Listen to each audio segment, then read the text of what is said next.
साधक गणों की भूमि के संबंध में अनेक बातें पहले शिशिर बाबू की डायरी से उद्धृत की गई हैं। महामहोपाध्याय श्री गोपीनाथ कविराज जी की शोभा माँ के साथ भेंट के बाद उनके निकट भी भूमि के संबंध में माता जी के मत से थोड़ा बहुत मुझे जानने में आया था। उसमें भी विषय के संबंध में कोई स्पष्ट धारणा हुई नहीं थी। इसलिए एक दिन शोभा माँ को एकांत में पाकर इस विषय पर मैंने प्रश्न किया। उसके उत्तर में उन्होंने जो कहा वह इस प्रकार है। भूमियों में सबकी अवस्था एक सी नहीं होती, इसे ध्यान में रखना होगा। पहले जिनके गुरु अर्थात सद्गुरु हैं, उनकी अवस्था कही जा रही है। प्रथम भूमि पर साधक का गुरु के प्रति विश्वास दृढ़ होता है। समाधि सबकी नहीं होती। भक्ति मार्ग पर चलने में द्वितीय भूमि पर जाकर समाधि होती है, किंतु वह जड़ समाधि होती है। इसमें आनंद बोध नहीं रहता, एक शुष्क कठिन भाव मात्र रहता है। इस भूमि में गुरु के स्वरूप का अनुभव किया जाता है। तब यह बोध उत्पन्न होता है कि गुरु ही सर्वस्व है। जो लोग ज्ञान मार्ग पर जाते हैं उनका इस भूमि पर विचार ही चला रहता है, किंतु वे भी गुरु की कृपा उपलब्धि करते हैं। भक्ति मार्ग में साधक तृतीय भूमि पर इष्ट देवता को समझ पाते हैं तथा मंत्र और देवता का ऐक्य उपलब्ध करते हैं, किंतु इष्ट देवता और गुरु के ऐक्य की उपलब्धि तब भी नहीं होता। ज्ञान मार्गियों का इस भूमि पर भी विचार ही चलता रहता है और उसके साथ ही उन्हें आनंद की भी कुछ कुछ उपलब्धि होने लगती है। चतुर्थ भूमि में भक्ति मार्गियों की निर्विकल्प समाधि होती है। तब सभी ही आनंदमय बोध होता है। इष्ट देवता, गुरु और हम, इनमें पृथकत्व का बोध नहीं होता। सब मिलकर एक हो जाते हैं। यही अद्वैत अवस्था है।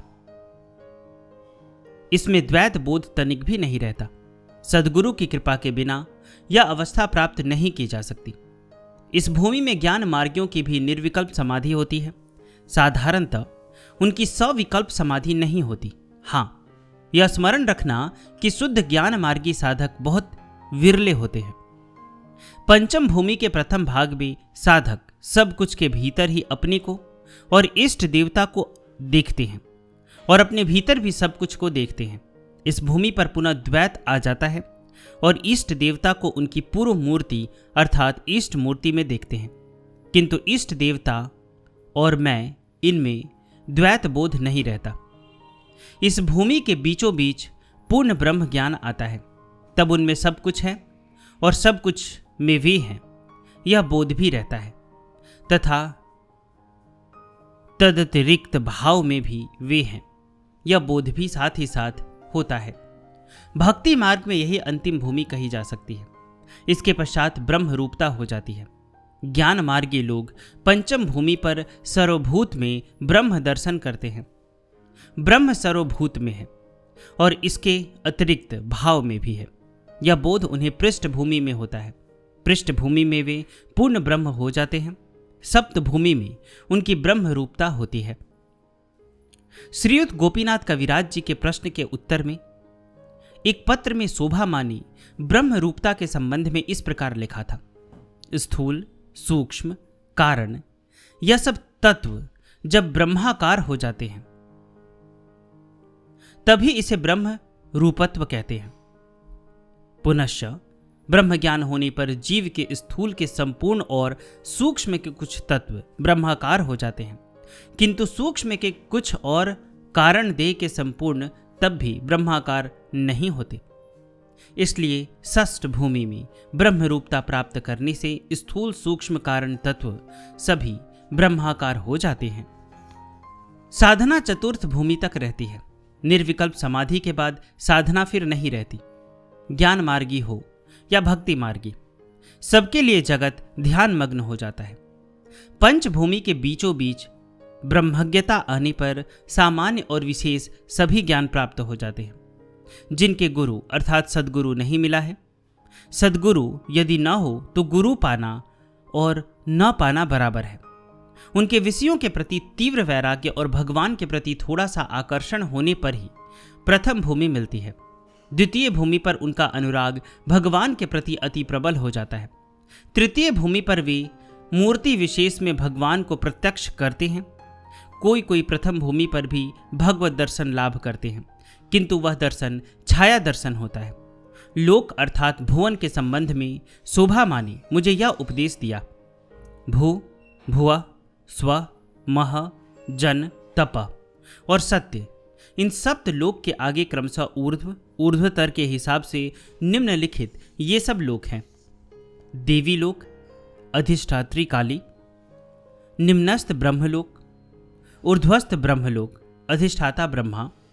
इन दोनों लोकों में गुण और आनंद में प्रभेद है। चौथा, कैलाश, बैकुंठ और गोलोक। शिव दुर्गा कैलाश के, चतुर्भुज विष्णु और लक्ष्मी बैकुंठ के और द्विभुज कृष्ण और राधा गोलोक के अधिपति हैं। ये तीनों लोग प्रायः सम स्तर के हैं और ऐसा कहा जा सकता है। पांचवा, कार्य ब्रह्म। छठा, परब्रह्म। सद्गुरु का आश्रय पाने पर साधक यदि साधारण अधिकारी हो तो उनकी योग्यता और प्राक्तन कर्म के अनुसार देहांत होने पर उनकी गति स्वर्ग लोक से तपोलोक तक हो सकती है। यदि प्रथम भूमि की आद्यावस्था का हो तो गति कम से कम सत्यलोक और अंतिम अवस्था का होने से गति देवी लोक है। द्वितीय भूमि की आद्यावस्था की गति अंततः देवी लोक और अंतिम अवस्था की गति निम्नस्थ ब्रह्मलोक है। तृतीय भूमि की आद्यावस्था में अंततः निम्नस्थ ब्रह्मलोक प्राप्ति तथा अंतिम अवस्था में एवं चतुर्थ भूमि की प्रथमावस्था में ऊर्ध्वस्थ ब्रह्मलोक प्राप्ति होता है। चतुर्थ भूमि का शेष और पंचम भूमि का प्रथम अवस्था में गति और स्थिति बैकुंठ या कैलाश में होती है। बाद में साधक कुछ काल गोलोक में स्थित रहकर अंत में कार्य ब्रह्म होकर पूर्ण ब्रह्म में प्रविष्ट हो जाते हैं। पंचम के बीच या अंतिम अवस्था में देहांत होने पर कैलाश या गोलोक के बीच होकर कार्य ब्रह्म और फिर परब्रह्म में गति हो जाती है। यहाँ कार्य ब्रह्म में किंचित स्थिति होती है। षष्ठ भूमि में अर्थात ब्रह्म रूपता सिद्ध होने पर शरीरांत के बाद कार्य ब्रह्म में स्थिति नहीं होती, सीधा पर ब्रह्म में प्रवेश हो जाता है। ऊपर के अनुच्छेद में लिखित सभी उक्तियां सगुण साधकों अर्थात भक्तों के संबंध में प्रयोज्य समझनी चाहिए। निर्गुण साधकों के विषय में मैंने कोई प्रश्न नहीं किया। उनकी गति के संबंध में शोभा माँ ने श्रीयुत गोपीनाथ कविराज जी को एक पत्र में इस प्रकार लिखा था। निर्गुण साधक निर्विकल्प समाधि के पहले देह त्याग करने पर अधः स्थिति ब्रह्मलोक में जाएंगे और निर्विकल्प समाधि प्राप्त करने पर यदि शरीर त्याग करे तो ऊर्ध्व स्थित ब्रह्मलोक में जाएंगे। समाधि के बाद कैवल्य प्राप्त होने पर मृत्यु होने से कार्य ब्रह्म को गति होगी। नाम देने और दीक्षा देने के संबंध में भी बात बात में शोभा माँ ने मुझसे कई बातें कही हैं। दोनों के फल में प्रभेद की बात और माला तिलक धारण के संबंध में कई बातें पहले प्रसंगानुसार की गई है। यहाँ और भी कई उपदेश दिए जा रहे हैं। तिलक धारण से मन सात्विक भावापन्न होता है। भगवान के अंगों में तिलक है, अतः तिलक धारण करना पड़ता है। दोनों एक प्रकार का ही है।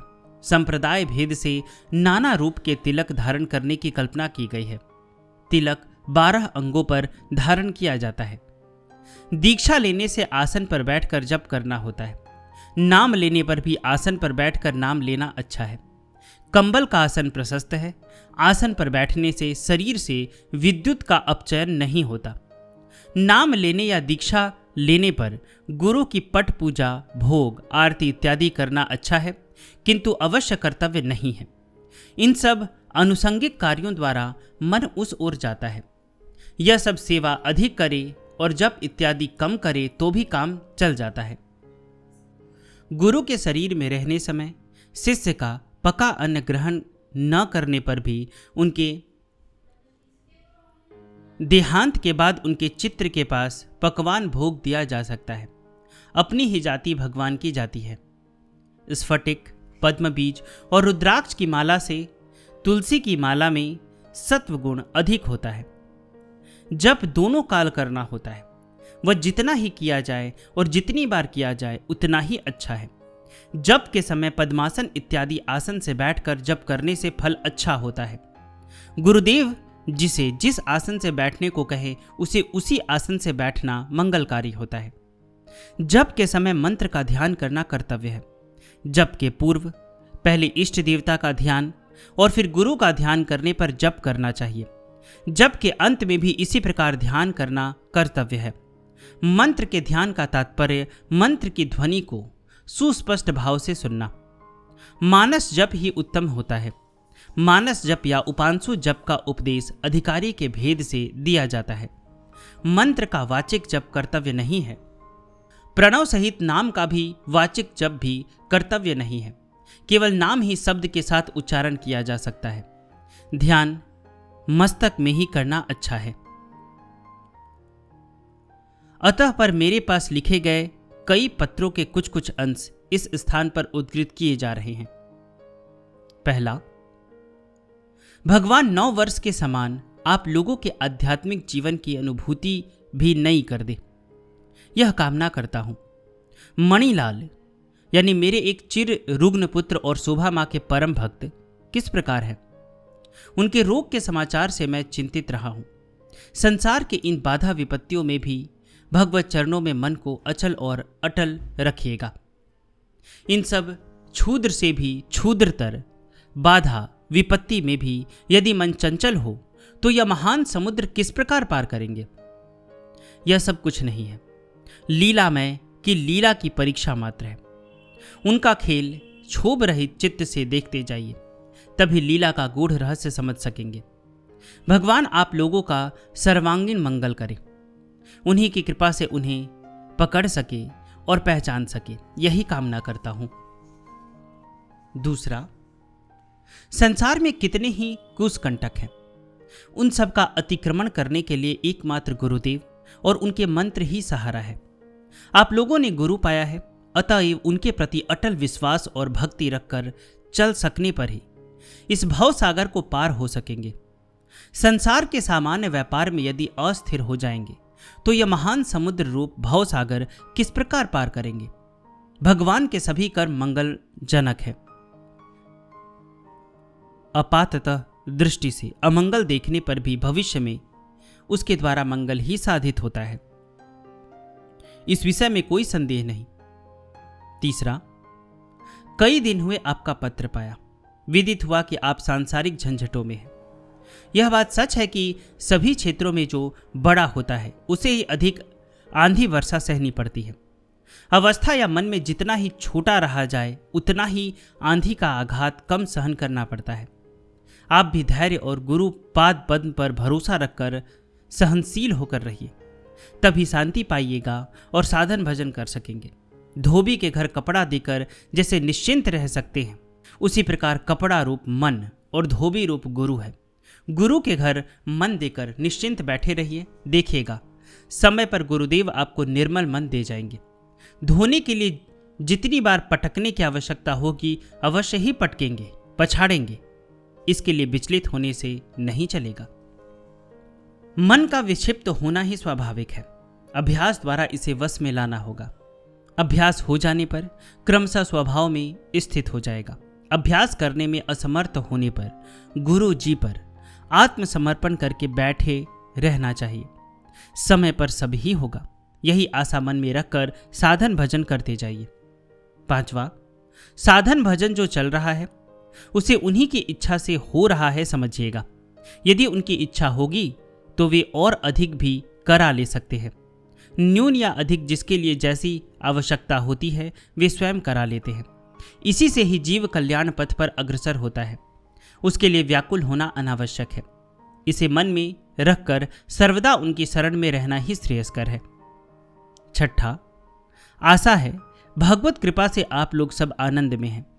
गुरु प्रदत्त मंत्र का निष्ठापूर्वक जप करने से ही आनंद मिलता है। आपने महत जन का आश्रय और कृपा पाई है। इन्हीं की दी हुई शक्ति द्वारा उनको अनुभव करने को व्याकुल हो। व्याकुलता आने पर ही उनको अनुभव कर सकेंगे। गुरु पर भरोसा रखकर आप निर्विघ्न रूप से यह भव सागर पार कर सकेंगे। साधन भजन की पहली सीढ़ी है गुरु के ऊपर भरोसा रखना। उसी भरोसे के लिए गुरु के निकट प्रार्थना और प्राणों की व्याकुलता सुनानी होगी। वहां सब मंगल है। भगवत कृपा से कुशल और आनंद में रहे।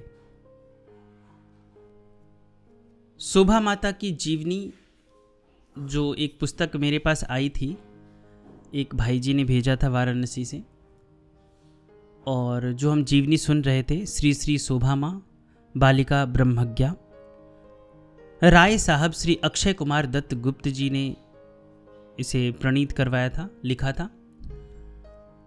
तो एक और जीवनी मेरे पास है, वो शायद संपूर्ण है, तो वो भी मैं बहुत जल्द शुरू करूँगा। अभी शोभा माता की जीवनी मैं यहीं समाप्त करता हूँ। अगर किसी प्रकार की त्रुटि हो गई हो मुझसे तो मुझे बहुत बहुत क्षमा कर दीजिएगा। शोभा माता के श्री चरणों में अनंत कोटि प्रणाम कर मैं उनकी जीवनी को यहीं विराम देता हूँ।